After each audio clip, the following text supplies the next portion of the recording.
All right, so let's dive right into this whole RFK Jr. situation. Everyone's talking about these confirmation hearings for Secretary of Health and Human Services. Yeah, it's been pretty wild. It has. And especially some of the health claims he's made. I mean, some are raising eyebrows, to say the least. Definitely a lot to unpack there. Exactly. Uh, That's why we're doing this deep dive. We've got this factcheck.org article. It goes into a ton of detail, analyzing all these statements. they really did their homework. Oh, yeah. Charts, visual citations, the whole 9 yards. Mm. So we're going to sift through it all, figure out what's fact, what's fiction, Important to separate the two. for sure, and help everyone listening understand what they really need to know. Mm. Because, I mean, he said some things. Like what? He actually claimed the COVID-19 vaccine is the deadliest vaccine ever made. Oh, wow. Okay, yeah, we're definitely have to break that one down. We are. But first, let's start with this whole vaccine petition thing. The one he filed. Yeah, the one alleging there's a higher autism risk for Black boys who got the MMR vaccine. Oh, yeah, that's a big one. And a prime example of how misinformation can really spread. So what's the deal with that petition? Well, it's based on this study that was actually retracted later. Serious flaws in the methodology. Oh, so it wasn't good science. Not at all. Turns out there was even a known vaccine opponent linked to it. So from the get-go, the credibility's kind of shot. Pretty much. But here's the thing.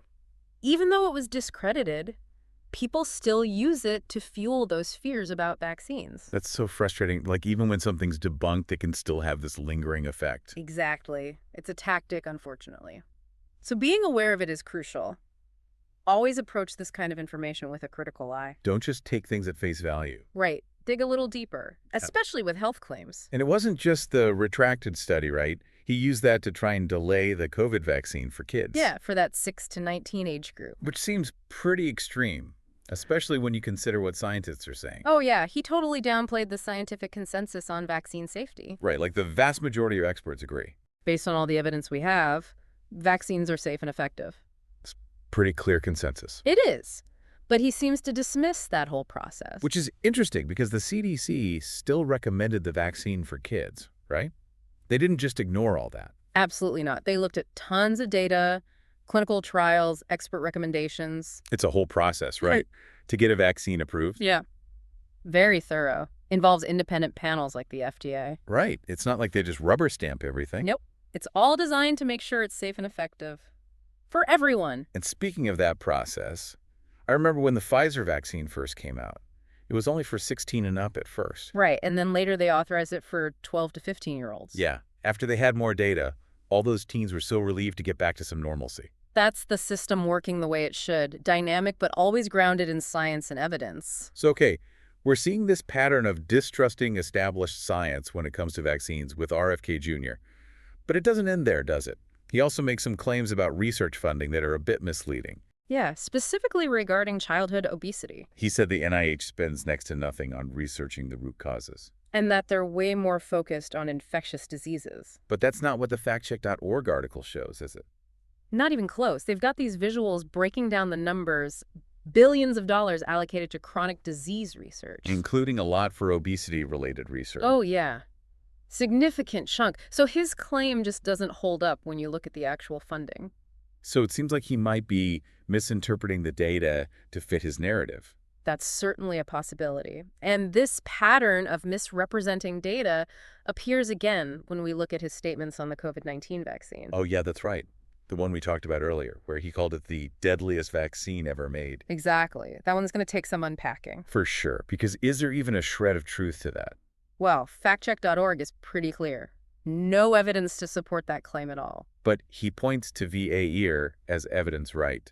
That's the Vaccine Adverse Event Reporting System. He does. But there's a really important nuance there. Okay, break it down for us. What is VAERS, and why do we need to be careful about how we interpret it? So VAERS is basically a giant database. Anyone can report anything that happens after getting vaccinated. Wait, anyone? Mm. Like, even if it's not actually related to the vaccine? Yep, could be a healthcare provider, a patient, even a worried parent. They report any potential health issue. So even if I stub my toe after getting a flu shot, I could report that. You could, and it would go into the database. That's why it's so important to remember that just because something's reported doesn't mean the vaccine caused it. Correlation doesn't equal causation. Exactly. VAERS helps identify potential trends, but you need experts to analyze it, figure out if there's a real link. It was more like a starting point for investigation. not proof on its own. Right. And you have to remember the COVID vaccine rollout was under intense scrutiny. Way more reporting than usual. Because it was new and everyone was on high alert. Exactly. So even mild side effects got reported, which makes the data in VARS tricky to interpret without context. So the higher number of reports doesn't necessarily mean it was more dangerous, just that we were watching more closely. Precisely. And when you compare rates of serious problems, the COVID vaccines are actually very safe. Okay, that makes sense. So again, it's about looking at the whole picture, not just cherry-picking data. And that's something we'll need to keep in mind as we continue talking about RFK Jr.'s claims. Definitely. Because up next, we're tackling his comments on opioid addiction treatment. Oh, yeah. He's got some strong opinions there. He does. And some of them seem to misrepresent the gold standard approach, Yeah. especially when it comes to medications like buprenorphine and methadone. He makes it sound like doctors are just pushing pills. Yeah, and ignoring other important aspects of treatment. But the factcheck.org article clarifies that the guidelines are much more nuanced than that. So it's not about choosing medication or our therapy. It's about finding the right combination for each person. Exactly. And that's where understanding evidence-based medicine comes in, making decisions based on research and data, not just opinions. And what does the evidence say about those medications? Buprenorphine and methadone. Well, the research is very clear. They're highly effective at helping people manage opioid addiction. But I'm guessing RFK Jr. would disagree with that. He does. But we'll get into that more after a quick break. So before the break, we were getting into RFK Jr.'s statements about opioid addiction treatment, and specifically his criticism of medications like buprenorphine and methadone. Yeah, he seems to have a real issue with those. He does. He kind of paints this picture of doctors just throwing pills at the problem Pushing medication as the only solution. and ignoring all the other important aspects of treatment, like therapy and support systems. Right, which isn't really accurate according to the actual treatment guidelines. So let's set the record straight. What do those guidelines actually recommend for opioid addiction treatment? Well, the gold standard, it's really about a multifaceted approach. So it's not just medication or therapy. It's both. Exactly. And it often includes things like counseling support groups, lifestyle changes. It's about addressing the whole person, not just the addiction itself. Right, and that's where RFK Jr.'s claims kind of fall apart. He oversimplifies things, makes it sound like a black and white issue. When in reality, it's much more complex. Exactly. And the evidence supports this more comprehensive approach. So when we talk about evidence-based medicine, what does that actually mean? It means making treatment decisions based on scientific research, not just personal opinions or anecdotes. So you're looking at studies, clinical trials data from reputable sources. Exactly. And when it comes to opioid addiction treatment, the research is pretty clear. Medications like buprenorphine and methadone are highly effective. But I'm guessing RFK Jr. would disagree. He would. He tends to dismiss those medications, claims they're just masking the problem. But the research shows otherwise. It does. Numerous studies, including a comprehensive Cochrane review. Oh yeah, those are like the gold standard for medical evidence, right? Exactly. They analyzed tons of studies to give you the most reliable conclusions. So it's not just one study or a handful of anecdotes. It's the weight of all the available research. Precisely. And in the case of opioid addiction treatment, Cochrane reviews are very clear. Those medications are effective. Effective at what, specifically?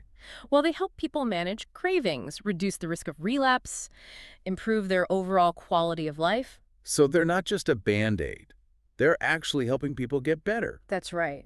And for many people, they can be life-saving. But it's not just about medication, right? We Yeah. talked about that earlier. It's about a holistic approach. Absolutely. Therapy, counseling, support groups, Right. all those things are crucial too. It's about finding the right balance of treatments to address all aspects of addiction. Exactly. And that's something we need to keep in mind as we continue to evaluate RFK Jr.'s claims. Many of them oversimplify these complex issues. Yeah, they ignore the nuances Yeah. and the scientific evidence supporting more comprehensive approaches. Which is why critical thinking is so important.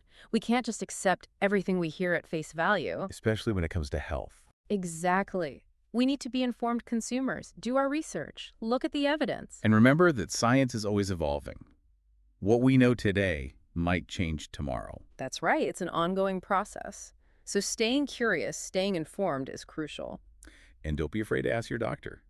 They can help you navigate all this information. Absolutely. They're a great resource for personalized guidance. So I think the takeaway here is that navigating complex health issues requires careful thought. We need to consider the evidence, look beyond simple explanations. And be critical thinkers. Exactly. And with that, we're going to take a quick pause and come back with some final thoughts for our listeners. Okay, so we're back. And I got to say, this RFK Jr. deep dive, it's been a lot. It has. A lot of ground to cover. So much. But I think it's so important. Yeah.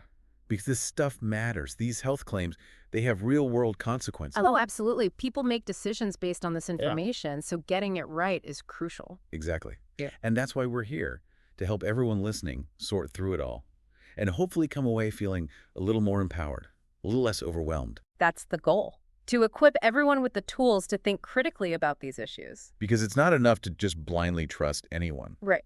Even if they're a big name or have fancy credentials. Right. We have to think for ourselves, evaluate the information, consider the source. Like, who's making this claim? What's their agenda? Do they have any biases? Exactly. Those are all crucial questions before you accept anything as fact. It's like that saying, trust but verify. Exactly. And with health information especially, verification is key. So how do we do that? How do we verify? Well, one important step is to look beyond a single study or anecdote, right? Science is a process. It's built on a body of evidence.